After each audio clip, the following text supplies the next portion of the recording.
warahmatullahi wabarakatuh. Alhamdulillah, sehat semua ya nak ya. Pada pertemuan kali ini kita masih membahas teks ceramah, yaitu menganalisis isi, struktur, dan kebahasaan teks ceramah. Sebelumnya kita sudah membicarakan tentang pengertian ceramah. Ada yang masih ingat apa itu ceramah? Ceramah adalah kegiatan berbicara di depan umum yang bertujuan untuk memberikan informasi maupun pengetahuan kepada audiens atau pendengarnya. Selama ini mungkin kita sering berpikir bahwa ceramah adalah kegiatan berbicara di depan umum yang dilakukan oleh ahli agama saja. Rupanya setelah kita pelajari tentang ceramah, baru kita tahu bahwa anggapan kita selama ini keliru.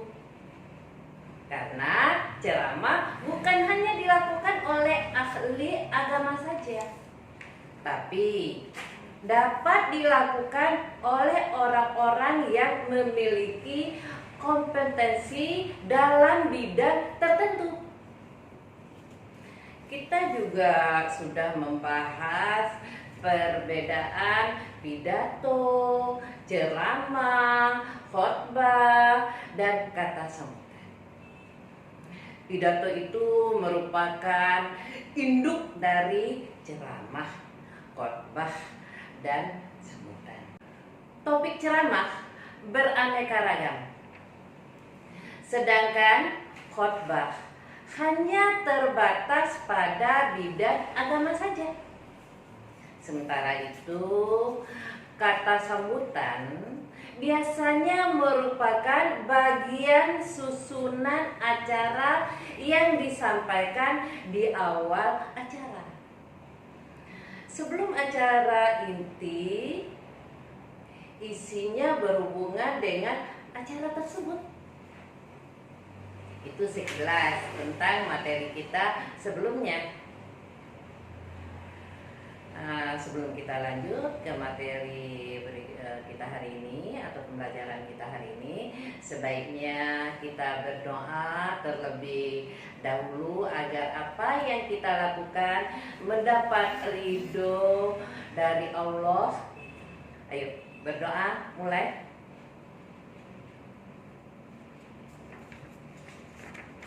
Amin. Hati-hati, dirimu ada yang mengejar. Corona membisu menyebari wabah. Hormati guru yang mengajar supaya ilmu menjadi berkah. Nah, itu saya hadiahkan sedikit pantun untuk Ananda. Semoga pantun ini bisa Ananda maknai masuk isi pantun tersebut. Baik, kita mulai pembelajaran kita, yaitu dengan kompetensi dasar 3.6, menganalisis isi, struktur, dan kebahasaan dalam ceramah. Tujuannya adalah setelah mempelajari materi ini, kita diharapkan mampu pertama, mengidentifikasi isi dan struktur dalam teks ceramah. Terus yang kedua, mengidentifikasi kaidah kebahasaan dalam teks ceramah. Ayo, bagaimana menganalisis isi ceramah itu? Nah, cara menganalisis isi ceramah itu tidak begitu sulit, nah ya.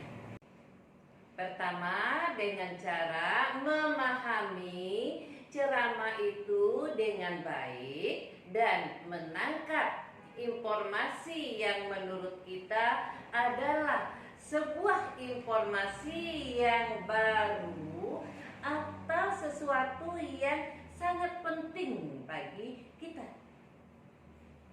Coba perhatikan penggalan di dalam ceramah berikut ini. Pemilihan kata-kata oleh masyarakat akhir-akhir ini cenderung semakin menurun kesantunannya dibandingkan dengan zaman saya dahulu. Ketika kanak-kanak, hal tersebut nampak pada ungkapan-ungkapan banyak kalangan dalam menyatakan pendapat dan perasaan-perasaannya. Seperti ketika berdemonstrasi ataupun rapat-rapat umum.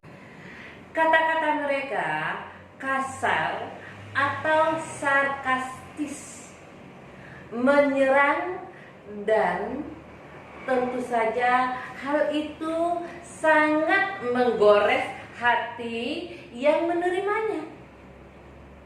Nah, isi dari penggalan teks ceramah tadi yaitu semakin menurunnya kesantunan berbahasa oleh masyarakat. Hal ini terjadi pada saat berdemonstrasi dan juga pada saat rapat-rapat umum. Hal ini merupakan sebuah ironi dalam masyarakat. Selanjutnya, untuk menganalisis isi sebuah ceramah, selain harus memahami isi dalam sebuah teks ceramah tersebut, juga harus mampu menganalisis struktur yang ada di dalam teks ceramah. Di dalam teks ceramah terdapat 3 struktur. Struktur yang pertama yaitu pembukaan. Di dalam pembukaan ini kita akan menemukan isu atau permasalahan yang sedang diangkat. Begitu juga dengan sudut pandang penulis terhadap isu tersebut.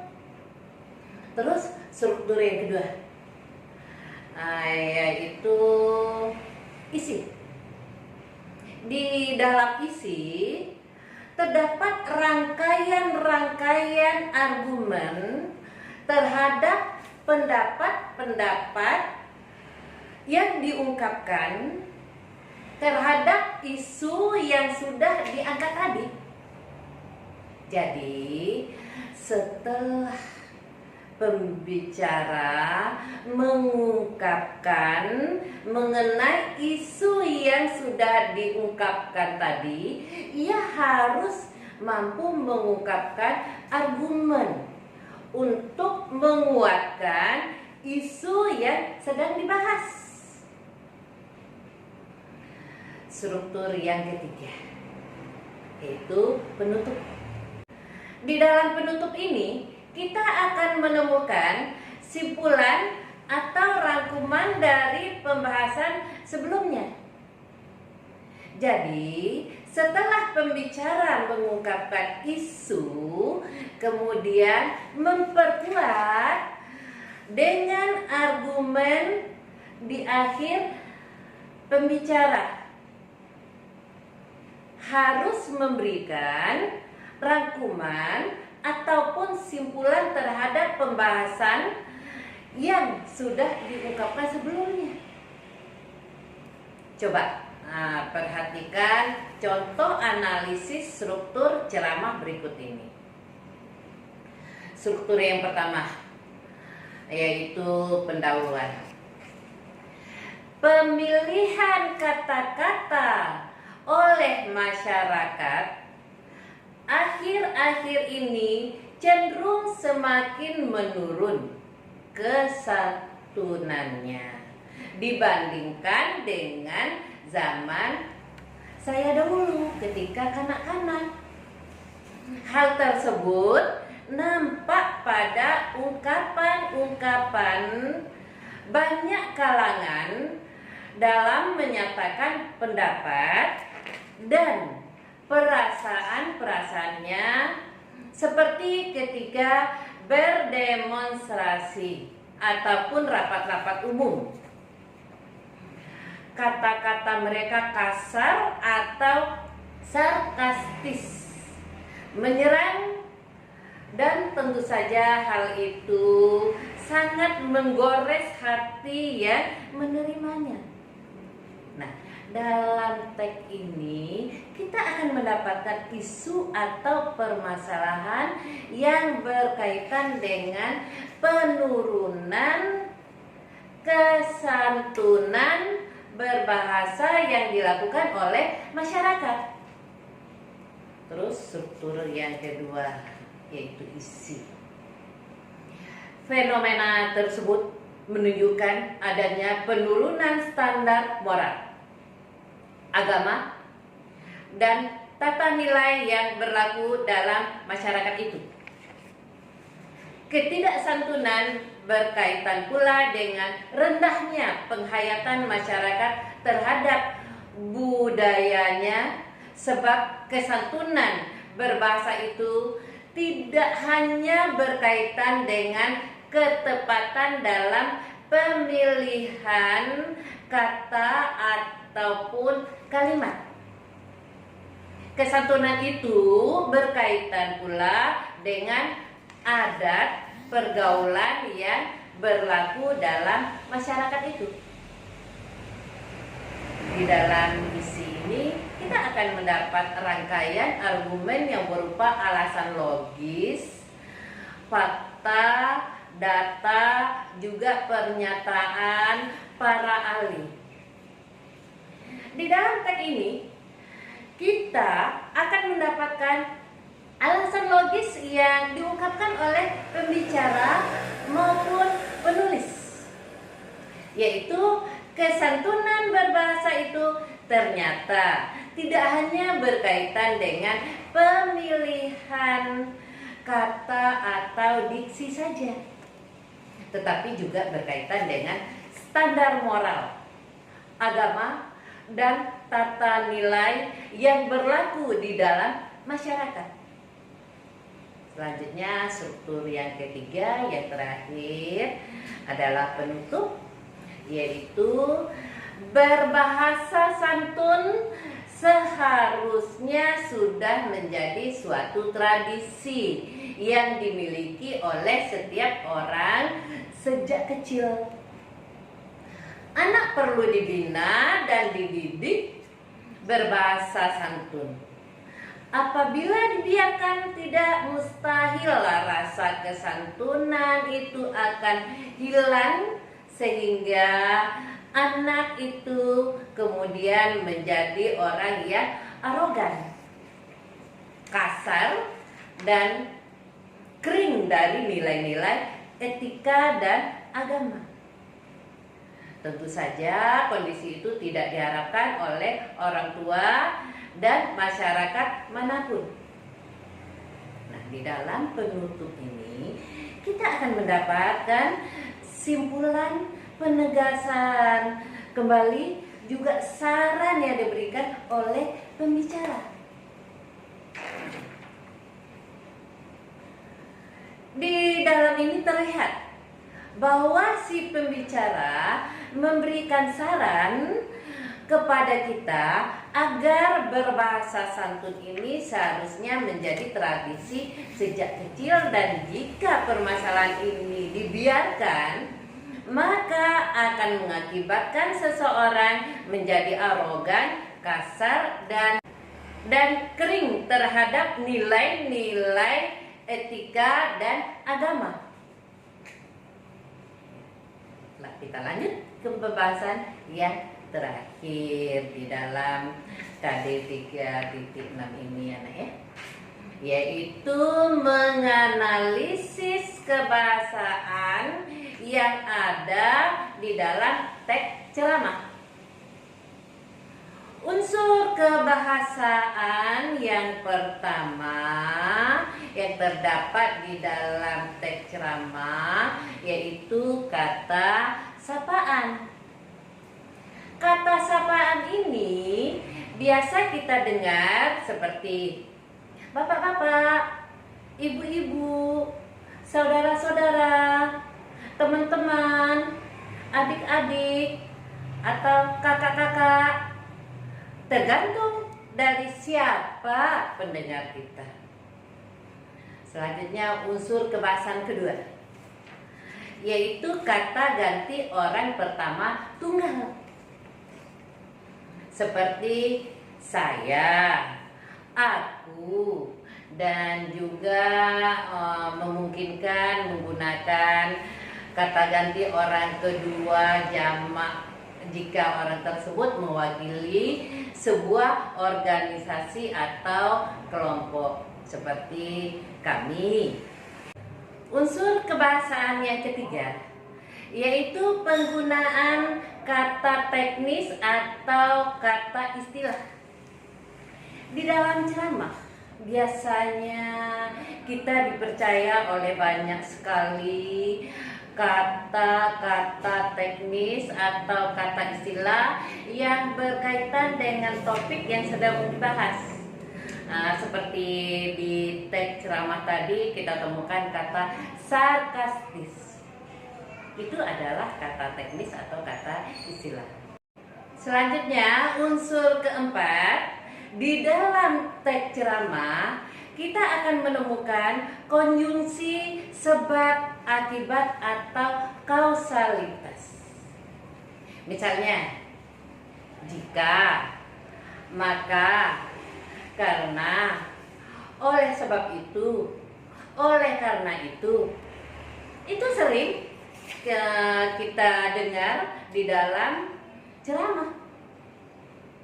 Terus yang kelima atau unsur kebahasaan yang kelima yaitu penggunaan kata kerja mental. Kata kerja mental ini adalah kata yang digunakan untuk mengungkapkan perasaan dan pikiran seseorang. Misalnya, diharapkan, memprihatinkan, memperkirakan, mengagumkan, menduga, berpendapat, berasumsi, menyimpulkan. Nah, itu contoh kata kerja mental ya. Selanjutnya yang keenam yaitu penggunaan kata-kata persuasif. Di sini gunanya adalah untuk mengajak pembaca atau pendengar. Misalnya, hendaklah, sebaiknya, diharapkan, perlu, harus. Yang terakhir, unsur kebahasaan yang ketujuh ya, yaitu penggunaan pernyataan definisi. Nah, pernyataan definisi ini biasanya digunakan untuk memberikan pengertian mengenai istilah-istilah yang disampaikan di dalam ceramah. Ini gunanya agar pendengar tidak salah persepsi. Penggunaan pernyataan definisi ini biasanya ditandai dengan kata adalah dan merupakan. Untuk dapat memahami lebih lanjut, silakan perhatikan contoh analisis unsur kebahasaan yang ada di dalam teks ceramah berikut ini.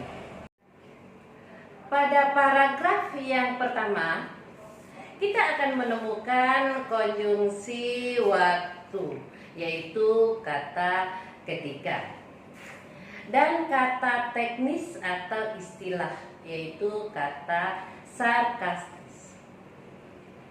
Pada paragraf kedua, kita akan menemukan konjungsi sebab akibat, yaitu kata sebab. Di paragraf terakhir kita akan menemukan kata persuasif, yaitu kata seharusnya. Bagaimana? Bisa dipahami? Tidak begitu sulit ya? Nah, demikianlah materi kita hari ini. Apabila ada materi yang kurang jelas, silakan bertanya di grup WA Bahasa Indonesia di kelas masing-masing atau di GCF. Terima kasih sudah berusaha memperhatikan dan memahami materi yang kita bahas. Jangan lupa kerjakan tugas yang diberikan dengan baik dan benar, jujur, dan mengumpulkan tepat waktu. Wassalamualaikum warahmatullahi wabarakatuh. Alhamdulillah.